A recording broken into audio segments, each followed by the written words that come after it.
नमस्कार, मी पूनम तुमचं पूनम बेसिक रेसिपीजमध्ये पुन्हा एकदा खूप खूप मनापासून स्वागत करते. सगळ्यात आधी तुम्ही या तीळ पापडीचा आवाज ऐका. किती मस्त तयार झाली आहे. तशीच अगदी कुरकुरीत आणि परफेक्ट अशी बाजारात मिळते. गोल गरगरीत आपण या ठिकाणी तीळपापडी बनवणार आहोत. तर ही तीळपापडी बनवताना जे हे तिळाचं मिश्रण असतं ते बऱ्याचदा गार होतं आणि मग त्याची तीळपापडी आपल्याला पातळ अशी लाटता येत नाही. त्यासाठी मी 2 ट्रिक तुमच्याबरोबर शेअर केल्या आहे आणि अगदी बाजारात मिळते तशीच पांढरी शुभ्र आणि गोल गरगरीत होण्यासाठी सुद्धा काही टिप्स सांगितले आहेत. तो व्हिडिओ थोडाही स्किप न करता शेवटपर्यंत नक्की बघा. चला तर मग तीळपापडी कशी बनवायची ते बघूयात. तर त्यासाठी ना मी इथे एका पॅनमध्ये 1 कप इतके पांढरे तीळ घेतले आहे. तर मी इथे पॉलिश असलेले पांढरे शुभ्र तीळ वापरले. तुम्ही हवं तर गावरान ब्राऊन रंगाचे तीळ वापरले तरीही चालेल. पण आज आपण अगदी बाजारात मिळते तशीच तीळपापडी बनवणार आहोत, त्यामुळे मी इथे पांढरे शुभ्र असे तीळ घेतले आहे. जसे तीळ भाजले जाते ते तडतड उडायला लागते आणि मग लगेच आपण ते एका ताटामध्ये काढून पूर्णपणे रूम टेम्परेचरवर गार करायला ठेवणार आहोत. आता सगळ्यात महत्त्वाचा म्हणजे यासाठी लागणारा पाक बनवणार आहोत. ज्या वाटीने तीळ मोजून घेतला आहे त्याच वाटीने मोजून 1 वाटी या ठिकाणी आपल्याला साखर घ्यायची आहे आणि त्यामध्ये पाव वाटी पाणी टाकायचं आहे.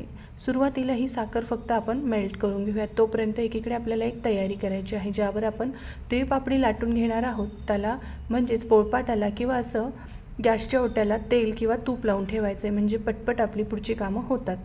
आता यामध्ये आपण पाव लिंबाचा रस टाकून घेणार आहोत. म्हणजे काय होतं की साखरेचे क्रिस्टल्स तयार होत नाही आणि अगदी मस्त पाक आणि आपलं हे मिश्रण तयार होतं.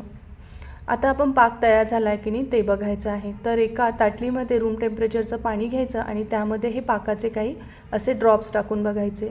तर या ड्रॉपची अशी गोळी तयार झाली पाहिजे, कडक गोळी तयार झाली पाहिजे. बघा, महत्त्वाची टीप आहे. तर कडक गोळी याची तयार झाली पाहिजे. अशी पाण्यात टाकली की आवाज आला पाहिजे इतपत तो पाक आपल्याला शिजवून घ्यायचा आहे आणि ती गोळी जर अशी तोडली ना ती कटकन तुटली पाहिजे इतपत तो शिजवून घेतले आहे. ह्या 2 ट्रिक आहे पाक चेक करण्याच्या.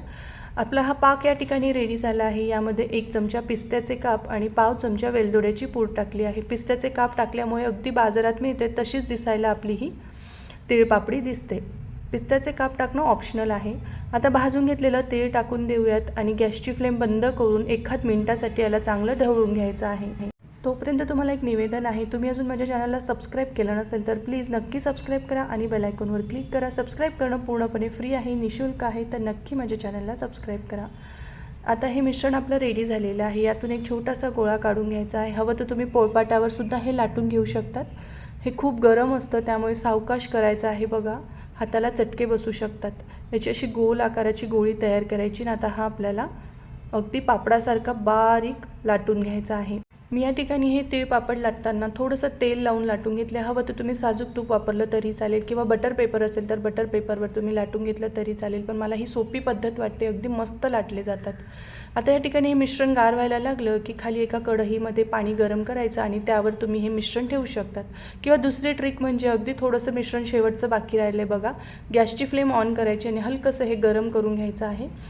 अगदी मस्त हे मिश्रण आपलं निघून जातं, बिलकुल वाया गेलेलं नाही आहे. अगदी शेवटचा पापडसुद्धा आपला व्यवस्थित लाटला जातो आहे. तर या ठिकाणी मी काही ह्या ट्रिक सांगितलेल्या आहेत, त्या वापरून तुम्ही नक्की करून बघा. तर या ठिकाणी आता आहे ना, काही पापडांना छान गोल आकार आला आहे आणि काहींना अजिबात गोल आकार आलेला नाही. अशा वेळी काय करायचं, एखाद्यांना अशी कात्री घ्यायची आणि कात्रीने आपल्याला याला साईडने असा गोल गोल आकार देऊन घ्यायचा आहे. म्हणजे अगदी मस्त बाजारात मिळतात ना तशाच आपल्या या पापड्या दिसायला दिसतात. मस्त गोल आकारामध्ये कट करून घ्यायच्या आहे. आणि तुम्हाला या गिफ्ट द्यायचे असतील कोणाला तर मग असा बटर पेपर चौकोनी आकारामध्ये कट करायचा आणि त्यावर एक एक अशी पापडी ठेवायची आहे आणि तुम्ही मस्त पॅकिंग करून ह्या तुम्ही गिफ्ट म्हणून सुद्धा देऊ शकता. तुम्हीसुद्धा अशी तीळपापडी आवर्जून करून बघा. रेसिपी आवडली किंवा या टिप्स आवडल्या तर मला कमेंट करून नक्की सांगा. माझा व्हिडिओ पाहिल्याबद्दल तुमचे मनापासून खूप खूप धन्यवाद.